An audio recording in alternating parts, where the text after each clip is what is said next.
প্রিয় দেশবাসী, শিশু, কিশোর কিশোরী, তরুণ তরুণী, ছাত্রছাত্রী, বয়স্ক, বৃদ্ধ, পুরুষ, মহিলা সবাইকে সালাম জানাচ্ছি। আসসালামু আলাইকুম। শুরুতেই স্মরণ করছি মুক্তিযুদ্ধের লাখো লাখো শহীদ এবং গত জুলাই আগস্ট মাসে ফ্যাসিবাদের বিরুদ্ধে ছাত্র শ্রমিক জনতার অভ্যুত্থানে নিহত সকল শহীদকে। সবাইকে জানাচ্ছি আমার সশ্রদ্ধ সালাম ও গভীর শ্রদ্ধা। আরও স্মরণ করছি তাদের, ফ্যাসিবাদী শক্তির বিরুদ্ধে লড়াই করে যারা আহত হয়েছে, পঙ্গুত্ব বরণ করেছে, চোখের দৃষ্টি হারিয়েছে, যারা 9 দফা নিয়ে দাঁড়িয়েছে, যারা 1 দফা নিয়ে দাঁড়িয়েছে, যারা দেশকে এক হিংস্র স্বৈরাচারের হাত থেকে বাঁচিয়েছে। কৃতজ্ঞ চিত্তে স্মরণ করছি আপনাদের ভাই বোনদের, আপনাদের সন্তানদের, যারা এই বিপ্লবে অংশগ্রহণ করেছে। আমরা অন্তর্বর্তীকালীন সরকারের প্রথম 100 দিন অতিক্রম করলাম। আপনারা জানেন কি কঠিন এক পরিস্থিতিতে আমাদের দায়িত্ব গ্রহণ করতে হয়েছে। ছাত্র শ্রমিক জনতার অভূতপূর্ব গণ অভ্যুত্থানের পর ফ্যাসিস্ট সরকার প্রধান পালিয়ে গেলে দেশ সরকার শূন্য হয় সাময়িকভাবে। পুলিশ প্রশাসন এ সময় সম্পূর্ণ নিষ্ক্রিয় হয়ে পড়লে উদ্বেগজনক এক পরিস্থিতির সৃষ্টি হয়। স্বৈরশাসনে বিপর্যস্ত এই দেশকে আমাদের সবাইকে মিলে পুনর্গঠন করতে হচ্ছে। জুলাই আগস্ট বিপ্লবের পর আমরা এমন একটি দেশ হাতে পেয়েছি যার সর্বত্র ছিল বিশৃঙ্খলা। স্বৈরশাসন টিকিয়ে রাখতে আইন শৃঙ্খলা বাহিনীকে জনগণের মুখোমুখি দাঁড় করিয়ে দেওয়া হয়েছিল। বিপ্লব চলাকালে প্রায় 1,500 ছাত্র শ্রমিক জনতার শহীদে মৃত্যু হয়। আমাদের সরকার প্রতিটি মৃত্যুর তথ্য অত্যন্ত যত্নের সাথে জোগাড় করছে। এই বিপ্লবে আহত হয়েছে 19,931 জন। আহতদের জন্য ঢাকার 13টি হাসপাতাল সহ বিভিন্ন বিশেষায়িত হাসপাতালে চিকিৎসার ব্যবস্থা করা হয়েছে। প্রতিদিনই তালিকায় আরও নতুন নতুন শহীদের তথ্য যোগ হচ্ছে, যারা স্বৈরাচারের আক্রোশের শিকার হয়ে এই পৃথিবী ছেড়ে চলে গেছেন। প্রতিটি হত্যার বিচার আমরা করবই। জুলাই আগস্ট হত্যাকাণ্ডের বিচারের যে উদ্যোগ আমরা নিয়েছি তার কাজও বেশ ভালোভাবে এগিয়ে যাচ্ছে। পতিত স্বৈরাচার শেখ হাসিনাকেও আমরা ভারতের কাছ থেকে ফেরত চাইব। কেবল জুলাই আগস্ট হত্যাকাণ্ডই নয়, আমরা গত 15 বছরে সব অপকর্মের বিচার করব। অসংখ্য মানুষ গুম হয়েছে, খুন হয়েছে। এই সময় আমরা গুমের তদন্তে একটা কমিশন গঠন করেছি। কমিশন প্রধান আমাকে জানিয়েছেন অক্টোবর পর্যন্ত তারা 1600 গুমের তথ্য পেয়েছেন।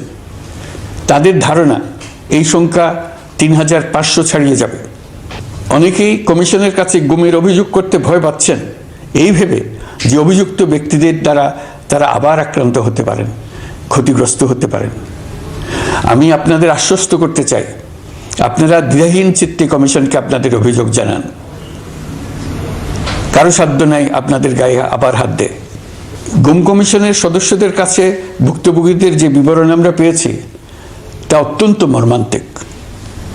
জুলাই আগস্টের বিপ্লবের পর ছাত্রছাত্রীরা শহর বন্দরের দেয়ালে দেয়ালে তাদের মনের কথা লিখেছে।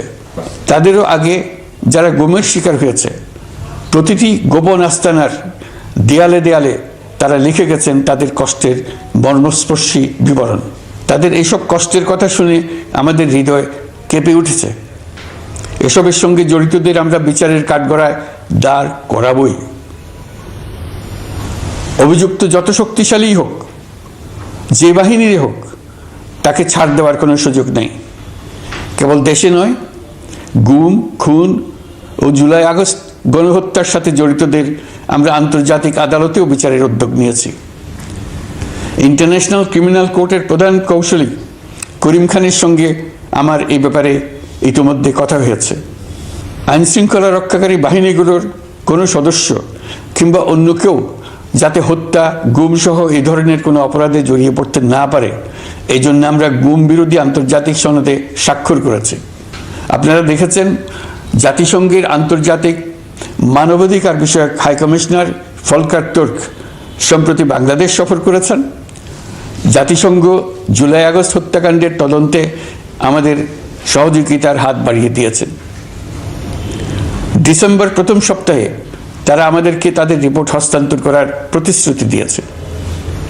অতীতের গুমের ঘটনাগুলো তদন্ত কাজেও আমরা নিয়মিত তাদের সঙ্গে যোগাযোগ রক্ষা করে চলেছি। মানবাধিকার রক্ষায় সহযোগিতা করতে ঢাকায় তারা তাদের জনবল বাড়ানোর প্রস্তাব দিয়েছে। আমরা এই প্রস্তাব গ্রহণ করেছি। প্রিয় দেশবাসী, আমি আগেও জানিয়েছি, আবারও জানাচ্ছি, গণ অভ্যুত্থানে সকল শহীদদের পরিবারকে পুনর্বাসন করা হবে, একজনও বাদ যাবে না। সকল আহত শিক্ষার্থী, শ্রমিক, জনতার চিকিৎসার সম্পূর্ণ ব্যয় সরকার বহন করবে।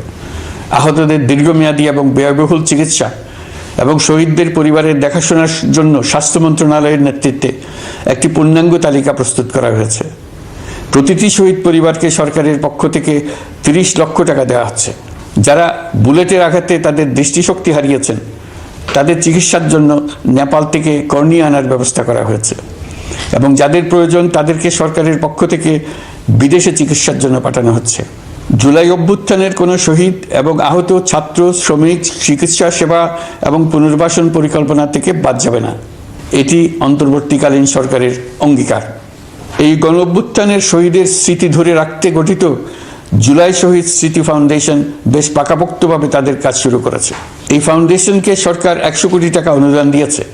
এছাড়াও জুলাই আগস্ট বিপ্লবে শহীদ পরিবারের পুনর্বাসন ও আহতদের সর্বোত্তম চিকিৎসা নিশ্চিত করার জন্য সমাজ কল্যাণ মন্ত্রণালয়ের পক্ষ থেকে $5 মিলিয়ন একটি বরাদ্দ প্রস্তাব অর্থনৈতিক সম্পর্ক বিভাগের মাধ্যমে বিশ্ব ব্যাংকে পাঠানো হয়েছে।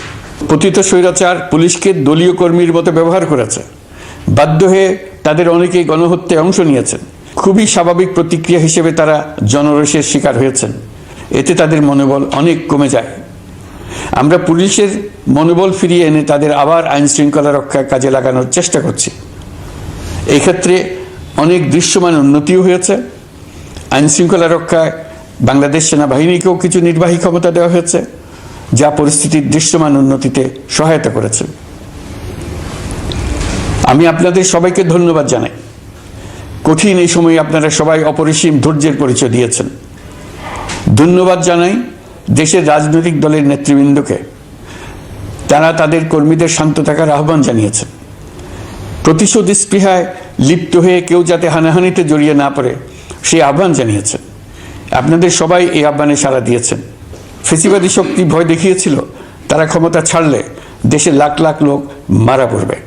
টানা 7 দিন পুলিশ প্রশাসন সম্পূর্ণ নিষ্ক্রিয় থাকার পরও ব্যাপক আকারে সহিংসতা এড়ানো গেছে। আমরা যখন দায়িত্ব গ্রহণ করি, বাংলাদেশ তখন সম্পূর্ণ অরক্ষিত একটা দেশ। এই সময় ধর্মীয় সংখ্যালঘুদের মধ্যে অহেতুক আতঙ্ক ছড়ানোর চেষ্টা করা হয়েছে। কয়েকটি ক্ষেত্রে তারা সহিংসতারও শিকার হয়েছেন। কিন্তু এটা নিয়ে যেসব প্রচারণা হয়েছে তা ছিল সম্পূর্ণ অতিরঞ্জিত। অল্প যে সমস্ত সহিংসতার ঘটনা ঘটেছে তার মূল কারণ ছিল রাজনৈতিক। কিন্তু এইসব ঘটনাকে ধর্মীয় আবরণ দিয়ে বাংলাদেশকে নতুন করে অস্থিতিশীল করে তোলার চেষ্টা করা হয়েছে। আপনাদের সবার সহযোগিতায় আমরা দৃঢ়ভাবে এই পরিস্থিতি সামাল দিয়েছি। আমাদের দায়িত্ব গ্রহণের 2 মাসের মাথায় দেশে দুর্গাপূজা উদযাপিত হয়েছে প্রায় 32,000 পূজা মণ্ডপে। দুর্গাপূজা উপলক্ষে নির্বাহী আদেশে একদিন অতিরিক্ত ছুটি ঘোষণা করা হয়, যা উৎসবের আমেজকে অনেক গুণ বাড়িয়ে দেয়। দুর্গাপূজাকে ঘিরে আমরা ব্যাপক নিরাপত্তা প্রস্তুতি নিই, যার ফলে দেশের হিন্দু সম্প্রদায় নির্বিঘ্নে তাদের উৎসব পালন করেছে। আমরা দায়িত্বে আসার পর যে অল্প কিছু ক্ষেত্রে তারা সহিংসতার শিকার হয়েছেন, আমরা তার প্রতিটি ঘটনার তদন্ত করেছি। শুধু হিন্দু সম্প্রদায় নয়, দেশের কোনো মানুষই যাতে কোনো রকম সহিংসতার শিকার না হয় সেই জন্য আমরা যথাসাধ্য চেষ্টা করছি এবং সবসময় সে চেষ্টা করে যেতে থাকব। আপনারা জানেন, চলতি বছর বাংলাদেশের বিভিন্ন অঞ্চলে 6টি বন্যা হয়েছে। আপনাদের সবার সহযোগিতায় আমরা এই বন্যা মোকাবেলা করেছি। বাংলাদেশের দেশপ্রেমিক সশস্ত্র বাহিনী বন্যা মোকাবেলায় জনগণের সাথে কাঁধে কাঁধ মিলিয়ে কাজ করেছে। বন্যা মোকাবেলা ও বন্যা পরবর্তী পুনর্বাসনের লক্ষ্যে বিশ্ব ব্যাংকের $250 মিলিয়ন অনুদান এবং স্থানীয় অনুদানের মাধ্যমে 100 কোটি টাকারও বেশি অর্থ সংগ্রহ করা হয়েছে। বন্যার ফলে অনেক জায়গায় ফসলহানি হয়েছে, ব্যাহত হয়েছে পণ্য সরবরাহ শৃঙ্খল। বন্যা পরবর্তী সময়ে বাজারে শাকসবজি সহ নিত্য প্রয়োজনীয় পণ্যের দাম বেড়েছে, ফলে আপনাদের কষ্ট হয়েছে।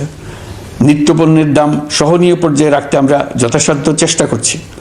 বাজারে ডিমের সরবরাহ বাড়ানোর জন্য আমরা 9.5 কোটি ডিম আমদানির অনুমতি দিয়েছি। এই জন্য প্রয়োজনীয় শুল্ক ছাড়ও দেওয়া হয়েছে। মধ্যস্বত্বভোগীদের দৌরাত্ম্য কমিয়ে ডিমের উৎপাদকরা যাতে সরাসরি বাজারে ডিম সরবরাহ করতে পারে সেই উদ্যোগও নেওয়া হয়েছে। মানুষ যাতে স্বল্প মূল্যে কৃষিপণ্য কিনতে পারে সেজন্য রাজধানী সহ বিভিন্ন স্পটে সরকারি কিছু পণ্য বিক্রি করা হচ্ছে। টিসিবির মাধ্যমে 1 কোটি নিম্ন আয়ের ফ্যামিলি কার্ডের মধ্যে 57 লাখকে স্মার্ট কার্ডে রূপান্তরিত করা হয়েছে। বন্যার ফলে চালের উৎপাদন ব্যাহত হওয়ায় চাল আমদানিতে শুল্ক ছাড় দেওয়া হয়েছে। আসন্ন রমজানে নিত্য প্রয়োজনীয় দ্রব্যের সরবরাহ এবং দাম যাতে স্বাভাবিক থাকে এই জন্য সরকারের বিভিন্ন কর্তৃপক্ষ ব্যবসায়ীদের সাথে নিয়মিত বৈঠক করে যাচ্ছে। দ্রব্যমূল্য নিয়ে আমাদের কোনো লুকোছাপা নেই। মূল্যস্ফীতির পূর্ণ তথ্য জনগণের সামনে তুলে ধরা হচ্ছে। মূল্যস্ফীতি রোধে উচ্চ সুদের হার নির্ধারণ সহ একাধিক নীতিগত সিদ্ধান্ত নেওয়া হয়েছে, যার মধ্যে রয়েছে শস্য আমদানিতে এলসি সীমা অপসারণ এবং সরবরাহ চেইন। পরিবহন খাতে চাঁদাবাজি বন্ধের চেষ্টা করা হচ্ছে। আমরা আশা করি বাজারে পণ্যমূল্য কমিয়ে আনতে এটা ভূমিকা রাখবে। নেপাল থেকে পানি বিদ্যুৎ বাংলাদেশে আনার ব্যবস্থা করা হয়েছে। দৈনন্দিন রাষ্ট্র পরিচালনার পাশাপাশি আমাদের ভবিষ্যতের বাংলাদেশ বিনির্মাণের কথাও ভাবতে হচ্ছে। আপনারা সবাই জানেন আমাদের সবচেয়ে গুরুত্বপূর্ণ কাজ হচ্ছে একটি অবাধ সুষ্ঠু নির্বাচন আয়োজনের মধ্য দিয়ে নির্বাচিত সরকারের কাছে দায়িত্ব হস্তান্তর। আমরা রাজনৈতিক দলগুলোর সঙ্গে আমাদের নিয়মিত যোগাযোগ অব্যাহত রেখেছি। বিভিন্ন ইস্যুতে তাদের মতামত নিয়ে যাচ্ছি। সরকারের সিদ্ধান্ত গ্রহণে এইসব মতামত অনেকাংশে প্রতিফলিত হচ্ছে। চলমান সংস্কার প্রক্রিয়ায় তাদের প্রতিটি মতামত সক্রিয়ভাবে বিবেচনায় নেওয়া হচ্ছে। আমরা আশা করছি নির্ধারিত সময়ে ডিসেম্বর-জানুয়ারির মধ্যেই সংস্কার কমিশনগুলো তাদের সুপারিশমালা সরকারের কাছে পেশ করতে পারবে। তাদের সুপারিশ নিয়ে আমরা রাজনৈতিক দলগুলোর সঙ্গে ক্রমাগতভাবে আলোচনায় বসব। সকলের ঐক্যমত্যের ভিত্তিতেই আমরা সংস্কার প্রস্তাব চূড়ান্ত করব। নির্বাচন কবে হবে এই প্রশ্ন আপনাদের সবার মনেই আছে, আমাদের মনেও সারাক্ষণ আছে। আপনারা লক্ষ্য করেছেন নির্বাচন আয়োজনের লক্ষ্যে আমরা প্রয়োজনীয় পদক্ষেপ নিতে শুরু করেছি। কয়েকদিনের মধ্যে নির্বাচন কমিশন গঠন হয়ে যাবে। তারপর থেকে নির্বাচন আয়োজন করার সমস্ত দায়িত্ব তাদের উপর বর্তাবে। নির্বাচন কমিশন ভোটার তালিকা হালনাগাদ সহ আরও কিছু কাজ শুরু করে দিতে পারবে, যা একটা অবাধ নির্বাচনের সাথে সরাসরি সম্পৃক্ত। প্রথমবারের মতো প্রবাসী বাংলাদেশিরা পোস্টাল ব্যালটের মাধ্যমে যাতে তাদের ভোটাধিকার প্রয়োগ করতে পারে সে লক্ষ্যেও সরকার কাজ করছে।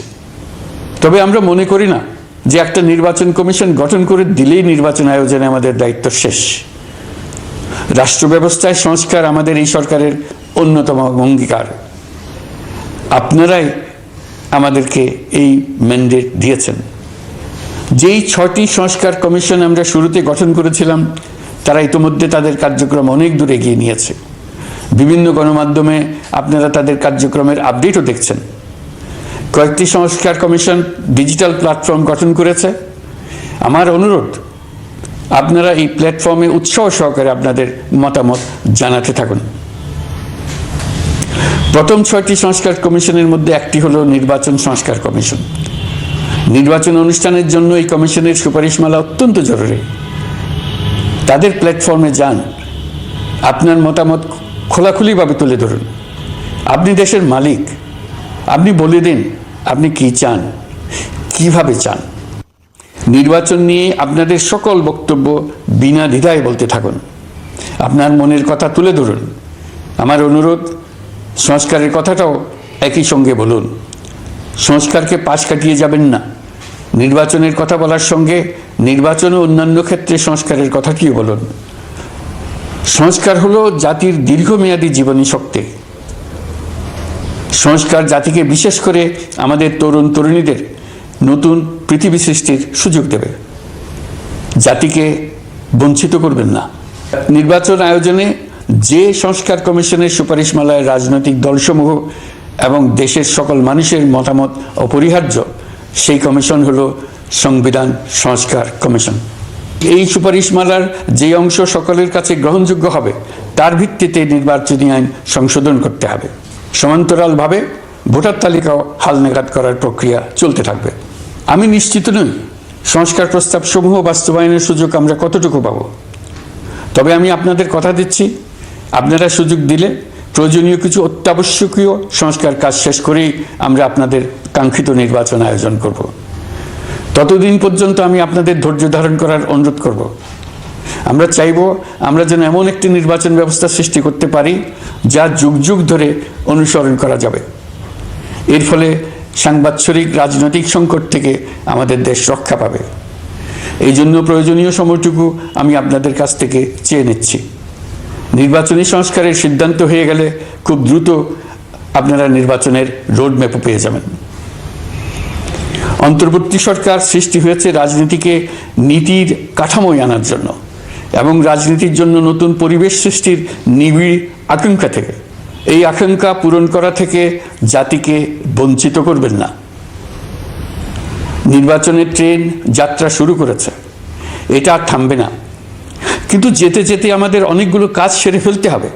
এই ট্রেন শেষ স্টেশনে কখন পৌঁছবে সেটা নির্ভর করবে কত তাড়াতাড়ি আমরা তার জন্য রেল লাইনগুলো বসিয়ে দিতে পারি, আর তা হবে রাজনৈতিক দলসমূহের ঐক্যমত্যের মাধ্যমে। ইতিমধ্যে অন্যান্য সংস্কার কমিশনের সুপারিশমালা নিয়ে আলাপ চলতে থাকবে। নির্বাচন ছাড়াও আরও গুরুত্বপূর্ণ সংস্কার করার ব্যাপারে ঐক্যমত গঠনের জন্য অতিরিক্ত সময় প্রয়োজন হতে পারে। দেশবাসীর কাছে, বিশেষ করে রাজনৈতিক দলগুলির কাছে আমরা ক্রমাগতভাবে প্রশ্ন তুলতে থাকব, কী কী সংস্কার নির্বাচনের আগে আপনারা করে নিতে চান। নির্বাচনের আয়োজন চলাকালীন কিছু সংস্কার হতে পারে, সংস্কারের জন্য নির্বাচনকে কয়েক মাস বিলম্বিতও করা যেতে পারে। আমরা দুদিন পরে চলে যাব, কিন্তু আমাদের মাধ্যমে জাতির জন্য যে ঐতিহাসিক সুযোগ সৃষ্টি হলো, সেই সুযোগটা যেন কোনো রকমই হাতছাড়া করে না দিই, এটার ব্যাপারে দৃঢ় থাকার জন্য আমি দলমত, নারী পুরুষ, ধর্ম, তরুণ, বৃদ্ধ, ছাত্র, ব্যবসায়ী, শ্রমিক, কৃষক নির্বিশেষে সবার কাছে আহ্বান জানাচ্ছি। আশা করি আপনারা আমার এই আবেদন গ্রহণ করবেন। দেশে সংগঠিত অন্যান্য অপরাধের বিচার প্রক্রিয়া ত্বরান্বিত করার জন্য দেশের বিভিন্ন জেলায় সহস্রাধিক প্রসিকিউটর নিয়োগ দেওয়া হয়েছে। হাইকোর্টে ইতিমধ্যে নিয়োগ দেওয়া হয়েছে 23 জন নতুন বিচারক। বিচার বিভাগকে ঘুষ ও দুর্নীতিমুক্ত করার জন্য সম্ভব সব ধরনের চেষ্টাই করা হচ্ছে। বিচারপতিদের নিয়মতান্ত্রিক উপায়ে শাস্তিমূলক ব্যবস্থা গ্রহণের জন্য সুপ্রিম জুডিশিয়াল কাউন্সিল পুনর্বহাল করা হয়েছে। শুধু বিচার বিভাগই নয়, সর্বগ্রাসী দুর্নীতির হাত থেকে দেশের সব খাতকেই রক্ষা করতে আমরা সচেষ্ট হয়েছি। দুর্নীতি দমন কমিশন পুনর্গঠনের কাজ প্রায় শেষ পর্যায়ে। দুর্নীতি ও অর্থ পাচারে অভিযুক্ত প্রভাবশালী 150 ব্যক্তির তালিকা তৈরি এবং 79 জনের বিরুদ্ধে অনুসন্ধান শুরু হয়েছে। 15% হারে আয়কর পরিশোধ করে অপ্রদর্শিত পরিসম্পদ অর্থাৎ কালো টাকা সাদা করার বিধান বাতিল করা হয়েছে। সরকারি কার্যক্রমকে গতিশীল করতে বিভিন্ন পর্যায়ের 19,084 জন কর্মকর্তা কর্মচারীকে পদোন্নতি, 13,429 জনকে বদলি এবং 12,636 জনের বিরুদ্ধে শাস্তিমূলক ব্যবস্থা গ্রহণ করা হয়েছে। সাংবিধানিক প্রতিষ্ঠান পাবলিক সার্ভিস কমিশন পুনর্গঠন করা হয়েছে। কুখ্যাত সাইবার সিকিউরিটি আইন বাতিলের নীতিগত সিদ্ধান্ত হয়েছে। এই আইনের অধীনে হওয়া যেসব মামলা মানুষের মত প্রকাশের অধিকারের সাথে সম্পর্কিত সেগুলো প্রত্যাহার করা হয়েছে। এছাড়াও 133টি আইন বিধিবিধান তৈরি ও সংশোধন করা হয়েছে। 353টি গুরুত্বপূর্ণ নীতি নির্ধারণের সিদ্ধান্ত গ্রহণ করা হয়েছে। ছাত্রছাত্রীদের দাবি মেনে ইতিমধ্যে সরকারি চাকরির বয়সসীমা 32-এ উন্নীত করা হয়েছে। আমরা জানি আমাদের কাছে আপনাদের আরও অনেক দাবি দেওয়া আছে। দীর্ঘদিনের অপশাসন, অত্যাচার, অনাচারের ফলে আপনাদের মনে অনেক ক্ষোভ পঞ্জীভূত হয়েছে। দেশে বাক স্বাধীনতা না থাকায় আমরা কেউ আমাদের মতামত, দাবি দাওয়া প্রকাশ করতে পারিনি। আমরা আপনাদের প্রতিটি দাবির প্রতি সহানুভূতিশীল। আমরা ধৈর্য সহকারে আপনাদের কথা শুনতে চাই, কিন্তু সেজন্য আপনারা সড়ক অবরোধ করে জনদুর্ভোগ সৃষ্টি করলে আমাদের সকলেরই অসুবিধা হয়। আমাদের একান্ত অনুরোধ, আপনারা নির্দিষ্ট চ্যানেল মেনটেন করে আপনাদের দাবি দেওয়া পেশ করবেন। আমাদের বৃহৎ রপ্তানি পণ্য গার্মেন্টস শিল্পে গত কিছুদিন ব্যাপক অস্থিরতা বিরাজ করছে। ফ্যাসিস্ট সরকারের সুবিধাভোগী বেশ কিছু গার্মেন্টস মালিক পালিয়ে যাওয়ায় শ্রমিকদের বেতন ভাতা নিয়ে অনিশ্চয়তা তৈরি হয়েছে। অনেক কারখানাও শ্রমিকদের ন্যায্য বেতন সহ অন্যান্য সুবিধা থেকে বঞ্চিত ছিল। শ্রমিকরা তাদের দীর্ঘদিনের বঞ্চনার প্রতিবাদ জানাতে এবং অনিশ্চয়তা থেকে মুক্তি পেতে রাস্তায় নেমে আসে। আমরা তাদের কথা শুনেছি, তাদের আলোচনার টেবিলে নিয়ে আসতে পেরেছি। আমরা অত্যন্ত আনন্দিত যে মালিক শ্রমিকের মধ্যে 18 দফার একটা ব্যাপক ভিত্তিক চুক্তি স্বাক্ষরিত হয়েছে। বড় ধরনের কোনো সহিংসতা ছাড়াই আমরা শ্রমিক অসন্তোষ নিরসন করতে পেরেছি। তারা আবার উৎপাদনে ফিরেছে। এতে প্রাণ ফিরে পেয়েছে বাংলাদেশের রপ্তানিমুখী এই শিল্প। নানা প্রতিকূলতা সত্ত্বেও অক্টোবর মাসে আমাদের রপ্তানিতে প্রবৃদ্ধি হয়েছে প্রায় 21%। আমরা যখন কাজ শুরু করেছি দেশের অর্থনীতি ছিল বিপর্যস্ত, বৈদেশিক মুদ্রার রিজার্ভ ছিল তলানিতে। আসার কথা, এই রিজার্ভ পরিস্থিতি এখন উন্নতির পথে। গত 3 মাসে রিজার্ভে কোনো রকম হাত না দিয়েই আমরা প্রায় $2 বিলিয়ন বৈদেশিক ঋণ শোধ করতে পেরেছি। জ্বালানি তেল আমদানিতে পুঞ্জীভূত বকেয়ার পরিমাণ $478 মিলিয়ন হতে কমিয়ে $160 মিলিয়ন আনতে পেরেছি। অর্থনীতি পুনরুদ্ধারে আমরা সর্বাত্মক চেষ্টা চালিয়ে যাচ্ছি। বিশ্বব্যাংক, IMF সহ বিভিন্ন দাতা সংস্থা ইতিমধ্যে ঋণ ও অনুদান হিসেবে $8 বিলিয়ন দেওয়ার প্রতিশ্রুতি দিয়েছে, যা আমাদের ভঙ্গুর অর্থনীতিকে সচল করতে সক্ষম হবে। পতিত সরকার আমাদের জন্য যে ভঙ্গুর অর্থনৈতিক পরিস্থিতি রেখে গিয়েছে, তাতে রাজস্ব আদায়ে গতি আনতে হিমশিম খেতে হচ্ছে জাতীয় রাজস্ব বোর্ডকে। এর মধ্যেও জুলাইয়ের নেতিবাচক অবস্থা থেকে অক্টোবর নাগাদ রাজস্ব আদায়ে 9.9% প্রবৃদ্ধি অর্জিত হয়েছে। আগের অর্থ বছরের সংশোধিত বাজেটে বিপুল রাজস্ব ঘাটতি ছিল, যে কারণে এবার শুরু থেকেই রাজস্ব আদায়ের লক্ষ্যমাত্রা অনেক বেড়ে যায়। এর ফলে স্বৈরাচার পতনের পরবর্তী 3 মাসে 9.9% রাজস্ব বৃদ্ধির পরেও লক্ষ্যমাত্রার বিপরীতে 23%-এর বেশি ঘাটতি থেকে যায়। রাজস্ব আদায়ের গতি আনতে আমি এখন অনলাইনে আয়কর রিটার্ন জমা দিতে উৎসাহিত করছি। আন্তর্জাতিক সাহায্য সংস্থা, বিশ্বব্যাংক, IMF, UNDP ইত্যাদি প্রধানদের সঙ্গে আমার দীর্ঘ বৈঠক হয়েছে। তারাও বাংলাদেশকে নতুনভাবে এবং সর্বাত্মকভাবে সাহায্যের জন্য তাদের আগ্রহ ব্যক্ত করেছেন। চীনের পররাষ্ট্রমন্ত্রীর সঙ্গে একান্ত বৈঠকে চীনের পক্ষ থেকে যাবতীয় সাহায্যের আশ্বাস দিয়েছেন।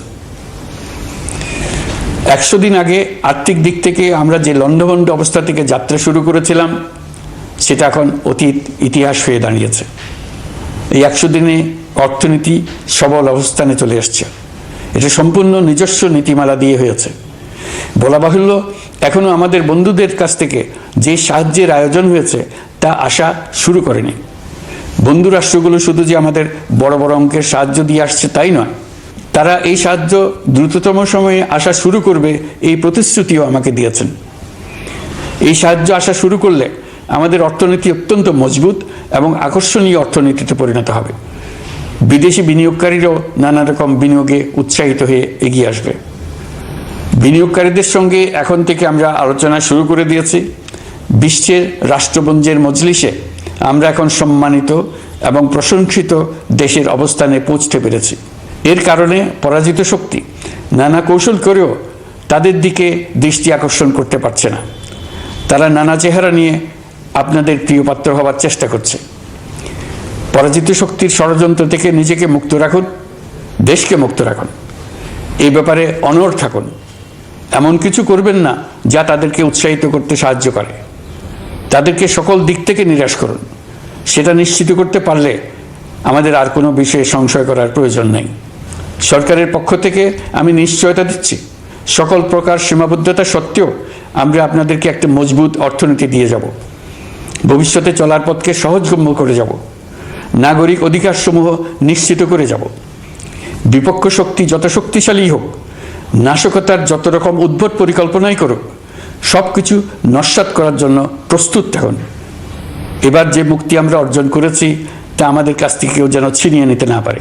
তার জন্য সর্বমুহূর্তে প্রস্তুত থাকুন। আপনারা জেনেছেন পতিত সরকার ও তার দোসররা প্রতি বছর দেশ থেকে 12 থেকে 15 বিলিয়ন ডলার পাচার করেছে। দুর্নীতি বিরোধী সংস্থা ট্রান্সপারেন্সি ইন্টারন্যাশনাল বাংলাদেশ সম্প্রতি এই তথ্য দিয়েছে। পাচার হয়ে যাওয়া এই অর্থ ফিরিয়ে আনার জন্য সম্ভব সকল ধরনের উদ্যোগ আমরা গ্রহণ করেছি। এই কাজে সফল হতে পারলে আমাদের অর্থনীতি আরও গতি পাবে। এই কাজে আমরা বিভিন্ন আন্তর্জাতিক সাহায্য সংস্থার সাহায্য দিচ্ছি। আমি ধন্যবাদ জানাতে চাই বিশ্ব নেতৃবৃন্দকেও। বাংলাদেশের এই সংকটময় সময়ে তারা প্রায় সবাই সহযোগিতার হাত বাড়িয়ে দিয়েছেন। আমি যখন সেপ্টেম্বরে জাতিসংঘের সাধারণ পরিষদের অধিবেশনে যোগ দিই, সে সময় মার্কিন যুক্তরাষ্ট্র, European Union, Canada, Italy, Holland, জাতিসংঘের মহাসচিব সহ বিশ্বের অনেক দেশের সরকার প্রধানের সঙ্গে আমার বৈঠক করার সুযোগ হয়। তারা স্বতঃস্ফূর্তভাবে আমাদের প্রতি সর্বাত্মক সহযোগিতা প্রদানের অঙ্গীকার ব্যক্ত করেছেন। নেপাল, মালদ্বীপ, পাকিস্তান সহ প্রতিবেশী বেশ কয়েকটি দেশের সরকার প্রধানের সঙ্গে আমার বৈঠক হয়েছে, যেখানে আমি সার্ককে পুনর্জীবিত করার কথা বলেছি। দেশে ফিরে আসার পর এইসব দেশের রাষ্ট্রদূতগণ যারা ঢাকায় আছেন স্বতঃপ্রবৃত্ত হয়ে আমার সঙ্গে দেখা করে তাদের সরকার প্রধানদের অঙ্গীকার পুনর্ব্যক্ত করে গেছেন। তারা সম্পূর্ণ নতুনভাবে আমাদের জন্য সহায়তার নতুন ছক তৈরি করার কাজ শুরু করেছেন। যেসব রাষ্ট্রদূত দিল্লিতে অফিস করেন তারা দিল্লি থেকে এসে দেখা করে গেছে। ইউরোপিয়ান ইউনিয়নের 20 দেশের 20 জন রাষ্ট্রদূত দিল্লিতে থাকেন। 7 দেশের 7 রাষ্ট্রদূত ঢাকায় আছেন। দিল্লি থেকে একসঙ্গে 20 জন রাষ্ট্রদূত সহ মোট 27 রাষ্ট্রদূত সমবেতভাবে আমার সঙ্গে বৈঠক করার জন্য আগামী কয়েকদিনের মধ্যে ঢাকায় আসছেন। আগে কখনো ইউরোপিয়ান ইউনিয়নের 27 জন রাষ্ট্রদূত একত্র হয়ে সরকারের সঙ্গে আলোচনায় বসেনি। দিল্লি থেকে এই বিশাল সংখ্যক রাষ্ট্রদূত একসঙ্গে বৈঠক করার জন্য কোনোদিন আসেনি। এবার এই কাজটি করার পেছনে আছে ইউরোপিয়ান ইউনিয়নের সমর্থন প্রকাশ করা এবং অর্থনৈতিক ক্ষেত্রে উচ্চ পর্যায়ের সহযোগিতা গড়ে তোলা। ইতিমধ্যে আমার সঙ্গে দেখা করেছেন সৌদি আরব, সংযুক্ত আরব আমিরাত, ব্রাজিল, তুরস্ক, রাশিয়া, ফিনল্যান্ড, সিঙ্গাপুর, লিবিয়া সহ অনেক দেশের রাষ্ট্রদূত। দ্বিপাক্ষিক নানা সহযোগিতা সহ বাণিজ্য বিনিয়োগ বৃদ্ধির আশ্বাস তারা দিয়েছেন। আমরা প্রবাসী বাংলাদেশিদেরও বেসরকারি খাতে বিনিয়োগ করার জন্য আহ্বান জানাচ্ছি। বাংলাদেশের অর্থনৈতিক উন্নয়নে তরুণদের কর্মসংস্থানের মূলে রয়েছে বেসরকারি খাত। আমাদের বিনিয়োগ বোর্ডের নির্বাহী চেয়ারম্যান 2 শতাধিক বেসরকারি প্রতিষ্ঠানের প্রধান নির্বাহী, উদ্যোক্তা ও বিনিয়োগকারীর সঙ্গে পৃথক পৃথকভাবে বৈঠক করেছেন। নীতির ধারাবাহিকতার অভাব, সরকারি বেসরকারি পর্যায়ে মত বিনিময়ের অভাব, সরকারি অফিসের জটিল প্রক্রিয়া এবং সর্বোপরি দুর্নীতি বিদ্যমান বিনিয়োগকারীদের সমস্যায় ফেলেছে। বিনিয়োগকারীদের উদ্বেগ নিরসনে আমরা অনেকগুলো কাজ করেছি। ইতিমধ্যে সত্যিকারের ওয়ান স্টপ সার্ভিস চালু হয়েছে। বিনিয়োগ সংক্রান্ত চ্যালেঞ্জ সমাধানে আন্তঃমন্ত্রণালয় কমিটি গঠন করা হয়েছে।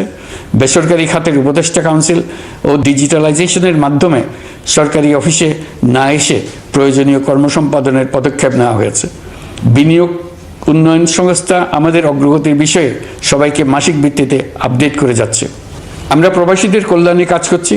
আমার অনুরোধে সংযুক্ত আরব আমিরাত সাজাপ্রাপ্ত 57 জন সহ অন্যান্য বাংলাদেশিকে মুক্তি দিয়েছে। এইসব বাংলাদেশি যাবজ্জীবন কারাবাসের ঝুঁকি নিয়ে ফেসিবাদের বিপক্ষে প্রতিবাদ করেছিল। বাংলাদেশিরা এরকম প্রতিবাদ আরও অনেক দেশেই করেছেন। আমরা তাদের প্রতি কৃতজ্ঞ। কয়েকদিন আগে বাকুতে সংযুক্ত আরব আমিরাতের প্রেসিডেন্ট জনাব শেখ মোহাম্মদ বিন জায়েদ আল নাহিয়ানের সঙ্গে আমার কথা হয়েছে। তাকে বাংলাদেশের পক্ষ থেকে ধন্যবাদ জানিয়েছি। তিনি বলেছেন বাংলাদেশের জন্য যে কোনো সাহায্য লাগলে আমি যেন তাকে জানাই। প্রবাসীদের কল্যাণে আমাদের সরকার সম্ভব সব ধরনের উদ্যোগ গ্রহণ করে যাচ্ছে। আপনারা জানেন মালয়েশিয়ার প্রধানমন্ত্রী আনোয়ার ইব্রাহিম সম্প্রতি বাংলাদেশ সফর করেছেন। 18,000 বাংলাদেশি যারা সব ধরনের আনুষ্ঠানিকতা মেনে চলার পরেও স্বৈরাচারী সরকারের অব্যবস্থাপনার জন্য মালয়েশিয়া যেতে পারেন নাই, তিনি তাদের জন্য মালয়েশিয়ার দ্বার আবার উন্মুক্ত করার আশ্বাস দিয়েছেন। এই লক্ষ্যে আমরা কাজও শুরু করেছি। আপনারা জেনে থাকবেন মালয়েশিয়া আগামী বছর দক্ষিণ পূর্ব এশিয়ার আঞ্চলিক সহযোগিতা সংস্থা আসিয়ানের চেয়ারম্যানের দায়িত্ব নিতে যাচ্ছে। আমরা ইতিমধ্যে আসিয়ানের সদস্য পদের জন্য আবেদন করেছি। মালয়েশিয়ার প্রধানমন্ত্রী আমাদের আবেদন সক্রিয়ভাবে বিবেচনার আশ্বাস দিয়েছেন। একই ধরনের আশ্বাস আমরা পেয়েছি ইন্দোনেশিয়া থেকেও। ইন্দোনেশিয়ার পক্ষ থেকে সে দেশে রাষ্ট্রীয় সফরে যাওয়ার জন্য আমাকে অনুরোধ করেছে। সৌদি আরব সহ বিশ্বের আরও অনেক দেশ আমাদের সঙ্গে সহযোগিতা বৃদ্ধির প্রস্তাব দিয়েছে। প্রথমবারের মতো ওআইসি সদর দপ্তরে আমরা স্থায়ীভাবে রাষ্ট্রদূত নিয়োগ দিয়েছি। তুরস্কের রাষ্ট্রপতি রিসেপ তাইয়েপ এরদোগানের সাথে আগে আমার টেলিফোনে আলাপ হয়েছে। এবার COP29 সম্মেলনে গিয়ে তিনিও তার স্ত্রীর সঙ্গে অত্যন্ত অন্তরঙ্গ পরিবেশে আলোচনা হয়েছে। বাংলাদেশের প্রতি তার বিশেষ সমর্থনের কথা তিনি বারবার প্রকাশ করেছেন। তুরস্কের একটি বাণিজ্য প্রতিনিধি দল ইতিমধ্যে বাংলাদেশ সফর করেছে। তুরস্ক এদেশের সঙ্গে অর্থনৈতিক সম্পর্ক উন্নয়নের জন্য টার্কিশ ইনভেস্টমেন্ট অথরিটি বা তিকা একটি অফিস ঢাকায় স্থাপনের জন্য ঘোষণা দিয়েছে। এর মাধ্যমে তুরস্কের বিনিয়োগ ও বাণিজ্য বৃদ্ধির উদ্যোগ নেওয়া হবে। এ উদ্দেশ্যে চলতি মাসে একটি উচ্চ ক্ষমতা সম্পন্ন দল তুরস্ক থেকে বাংলাদেশে আসছেন। প্রিয় দেশবাসী, নতুন হজ প্যাকেজ ঘোষণা করা হয়েছে। তাতে হজের ব্যয় 1 লাখ টাকারও বেশি কমিয়ে আনা হয়েছে। পাশাপাশি আমরা এই সিদ্ধান্ত গ্রহণ করেছি, এই বছর সরকারি খরচে কাউকে হজে পাঠানো হবে না। আমরা নতুন বাংলাদেশকে একটা পরিবেশ বান্ধব এবং জীব বৈচিত্র্যময় দেশ হিসেবে গড়ে তোলার উদ্যোগ নিয়েছি।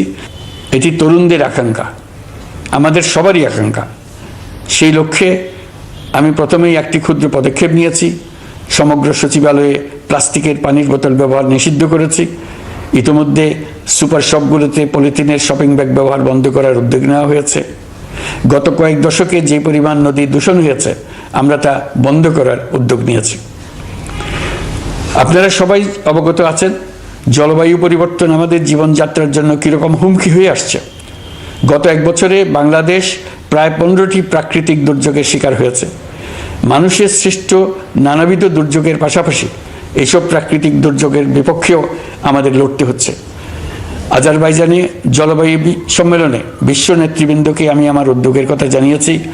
সেখানে জাতিসংঘের মহাসচিব, ইউরোপ, এশিয়া, আফ্রিকার অনেক সরকার প্রধানের সঙ্গে আমার দেখা হয়েছে। যতটুকু আলাপ আলোচনা সম্ভব হয়েছে, আমি সবার কাছে জলবায়ুর প্রতিকূল প্রভাব মোকাবেলা সহ গণতান্ত্রিক উত্তরণের পথে বাংলাদেশের অগ্রযাত্রায় সহযোগিতা চেয়েছি। তারা সবাই সহযোগিতার অঙ্গীকার করেছেন। গত 100 দিনে আমরা অনেক কল্যাণমূলক কাজ করেছি, যা এখানে স্বল্প পরিসরে বর্ণনা করা সম্ভব নয়। আমাদের সরকার স্বচ্ছতা ও জবাবদিহিতায় বিশ্বাসী। তাই আমি সরকারের সকল মন্ত্রণালয়কে নির্দেশ দিয়েছি তাদের নিজ নিজ কাজের বিস্তারিত বিবরণ নিজেদের ওয়েবসাইট ও সামাজিক যোগাযোগ মাধ্যমে প্রকাশ করার জন্য। আমি আমার দপ্তরকেও বলেছি সরকারের সব কাজের বিবরণ যাতে জনগণ জানতে পারে, এই জন্য যেন প্রয়োজনীয় পদক্ষেপ নেওয়া হয়। এই সরকারকে ব্যর্থ করার জন্য, অকার্যকর করার জন্য বিশাল অর্থে বিশ্বব্যাপী এবং দেশের প্রতিটি স্থানে, প্রতিটি প্রতিষ্ঠানে এক মহাপরিকল্পনা প্রতি মুহূর্তে কার্যকর রয়েছে। তাদের একটি বড় প্রচেষ্টা হচ্ছে আমাদের মধ্যে বিভেদ সৃষ্টি করা। পতিত সরকারের নেতৃবৃন্দ যারা এদেশ থেকে বিপুল পরিমাণ অর্থ পাচার করে নিয়ে গেছে, সেই অর্থে বলিয়ান হয়ে তারা দেশে ফিরে আসার জন্য চেষ্টা করে যাচ্ছে। তাদেরকে কিছুতেই সফল হতে দেবেন না। তারা সফল হওয়া মানে জাতির মৃত্যু, জাতি হিসেবে আমাদের অবসান। সাবধান থাকুন। তাদের সকল হীন প্রচেষ্টাকে আমাদের ঐক্যের মাধ্যমে নস্যাৎ করে দেন, যেভাবে নস্যাৎ করেছিলেন তাদের বন্দুকের গুলিকে, তাদের আয়নাঘরকে, প্রতি পায়ে তাদের অনাচারের শিকলকে। এ ব্যাপারে সবাই একমত থাকুন, ঐক্যবদ্ধ থাকুন। আপনারা সবাই ভালো থাকবেন। দেশের সকল শিশু, কিশোর কিশোরী, তরুণ তরুণী, ছাত্রছাত্রী, বয়স্ক, বৃদ্ধ, পুরুষ, মহিলা সবাইকে আমার সালাম জানাচ্ছি। আসসালামু আলাইকুম। মহান আল্লাহ আমাদের সহায় হন। খুদা হাফেজ।